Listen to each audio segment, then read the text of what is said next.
Hello again, I am Blunt here. This, if you're the kind of person who clicks on videos without reading the title for some reason, is New World. And chances are, if you have clicked on this video after reading the title, you've already a bit of an idea about what it is, so I won't go over the elevator pitch blurb for you here and now.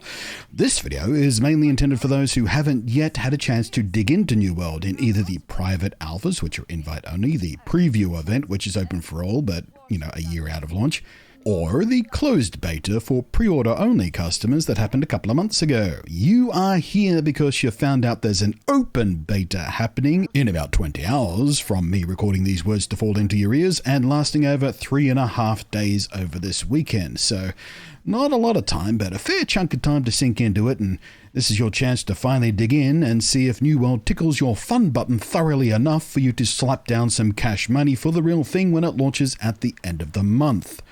Barring yet another delay. And I'm hoping what you're hoping to find out here in this video is what you should and should not spend the precious few days of that open beta doing, so you've the best chance of not wasting that limited test time. You want to know where you should be investing your time. So, what you're actually watching is the opening act of the game as it stood in the closed beta a fistful of weeks back. It's from one of my live streams, and if you've some time to kill, I've actually uploaded the full first couple of hours of that stream as a full continuous video, so you can see the opening act of the game for yourself in real time, maybe learn some extra things along the way. I can't remember what I said, but I'm pretty sure I explained some stuff as I was playing through. It's linked in the comments. Leave one of your own comment, that is, while you're there. Bell, thumb, why not do the whole Megillah? Now, all of that aside, it should look identical in the open beta as it does here. Any changes they've been making in the meantime will only be under the hood stuff pretty much, like server infrastructure and some fine-tuning of weapon balancing and such. That said, the first bit of advice I would have for you would be to not bother too much with following any weapon guides or build tutorials made before the real launch, because what was OP in the closed beta and before just might have been and probably has been nerfed, maybe even nerfed too far. There were, for example, a few bugs which made the Ice Gauntlet and the Great Axe weapons not work like they were intended to, and the healing weapon, the Life Staff, well, that definitely needed some tweaking too. So do not worry about what someone else tells you is the strongest or the best combination of weapons, or which armor weight category you should be using for any given weapon or combination of weapons. There'll be plenty of time to obsess over the meta when the game actually launches. Instead, I'd very strongly advise you to spend your beta time not rushing to level up, but instead spend time just trying out several different weapon combinations. You'll get at least one basic example of every different weapon type as the game opens up, so trying them out is free, easy, simple, fast. You really should be doing it. Because you may find, as in fact I did, the weapon types or fight style you would usually gravitate towards in an action combat game isn't what appeals to you most here in this game.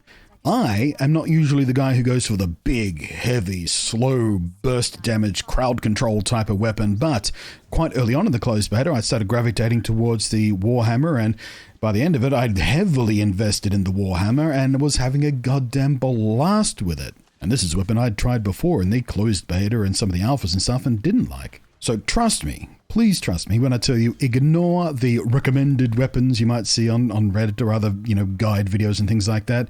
Ignore the suggested builds. Ignore the so-called meta. Try everything for yourself, at least a few hours each to level up their skill trees a bit and try out some of the more advanced skills and combinations with them. Each weapon has 2 separate skill trees to play with. Each of those skill trees can be used in combination and support of one another as well, and each weapon will scale damage off 1 or 2 character attributes like strength, dexterity, or intelligence and the like. But respecking your skill trees for the weapons and respecking your character attribute points is fast, free, and easy in early game. It gets more expensive the deeper in the game you go. So do know you are absolutely free to experiment wildly as much as you like until you find what works best for you when it comes to weapon combinations, skill combinations, and attribute point distribution. My second large chunk of advice is Don't worry too much about the story and questing after you get to about level 15. Again, plenty of time to soak into that stuff and hunt down all the lore pages and all that kind of stuff when the full game launches proper. Instead, I'd suggest you spend a lot of time exploring, just blindly exploring. There's lots of hidden little corners of the map, some very important locations and resources and, let's say, artifacts that you can and will only find by exploring off the beaten path. While you're doing that, I'd also strongly suggest spending some time getting familiar with locations and appearance of gatherables and harvestables. In New World, they don't shine, they don't sparkle, they don't blink or throb or have obtuse markers over them you can see from miles away. So if you do need hemp or herbs or want to mine some iron or find saltpeter, you actually need to know what those things look like sitting in the world. They've done this in a beautifully immersive way and I love it. As you level up your various gathering skills, the compass HUD at the top of your screen will start detecting various gatherables for you and help guide you towards them. But to get to that point, you've got to do it the immersive way first. So again, explore. Be curious. Take your time. As you walk up very, very close to gatherables, you will get a prompt so you can tell which ones you can gather and which ones you can't. So pay attention to where you found them and what they look like in the wild. Don't just auto-brain spam gather them. You're gonna need to know how and where to find this stuff. I mentioned before about not worrying too much about leveling, and I'll reinforce that here. If you just try and mindlessly power level, you're going to miss out on a lot of important stuff.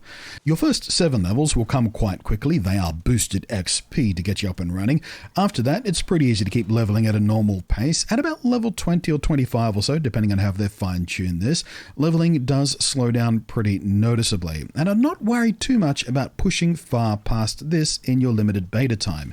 There's plenty of level-appropriate things to be doing at that level stage, and you don't, of course, as it is a beta, get to keep your progress anyway, so no point in no-lifing it, just desperately trying to get to the biggest level possible. You're just cheating yourself out of learning about the game properly. But it should be pretty easy to get to level 25, and it's at this point you'll have some faction missions and such to try out to earn special faction tokens that you can spend on faction-specific gear, and at this point in the game it's pretty good gear too, so I'd advise having at least a look at that as well. And it's about at this point in the game you'll hit your first dungeon, what are called expeditions in New World. They are instanced dungeons for a party of up to 5 players. They have special rewards that are exclusive to them. They are pretty fun. You'll also need special keys to open them. Only one player in the party needs a key. And there is also a quest chain which will lead you through gathering the stuff you need to make your own keys and using it. And while expeditions are certainly fun and well worth learning about, I'm not sure I would scramble too heavily to do it in the beta. You might even want to just skip it and save that experience for launch when you do actually get to keep the special drops that you'll be getting from it. But doing it once might still be a good experience. And the drops are, of course, RNG, and they are bind on pickup, so you can't even trade them to your friends. It's a bit of a sticking point for some players, but you'll be running the expedition multiple times after launch anyway to get the stuff you want from it. So there's no point in burning out on it before you can actually keep the fruits of your efforts. So if you are going to do it maybe once, maybe twice. I wouldn't bother much more than that. All in all, I'd call the first expedition a pretty low priority target for the beta. You'll benefit far more by spending your time learning and experimenting in the beta so you can hit the ground running at launch with a solid plan for your weapons and your build, and so you can waste as little time, effort, and weapon skill experience gain as possible. That way you'll be as tough and as well equipped as possible when you do start hitting the more challenging mid-game quests and wars and expeditions and such. Also, lastly, I'd very strongly recommend spending some chill evenings just on gathering loops. I don't know about you, but the animation and the sound design in particular in this game make things like logging and mining and hunting and fishing remarkably relaxing compared to these otherwise repetitive, boring tasks in some other gathery, crafty games that I play where you just do it because you have to do this. I genuinely enjoy spending like a couple of hours straight just logging. It is both aesthetically pleasant and it's a good way to level up your logging skills so you can get the rarer materials in the first place for the fancier crafting stuff. And with those resources you gather while you're doing your relaxing gathering expeditions, use them to explore the crafting stations. They're reasonably self-explanatory and pretty well designed, but they've got a few little details and quirks that are worth learning about early on to save you wasting materials and gold unnecessarily when the full game launches. But that's pretty much the best advice I can give you for spending time in the beta. Other than to come along to my live streams on Twitch where we can have a live chat about anything else you want to know. So hopefully you found this useful or interesting. If you are an experienced player who just watched this out of curiosity or to hopefully scream at me for saying something wrong, feel free to give your own advice in the down below area as well. To the rest of you, thanks for making it to the end of the video. I am Blunty. Thank you as always to the patrons scrolling up above there whose above and beyond support is glorious. And I will catch you next time.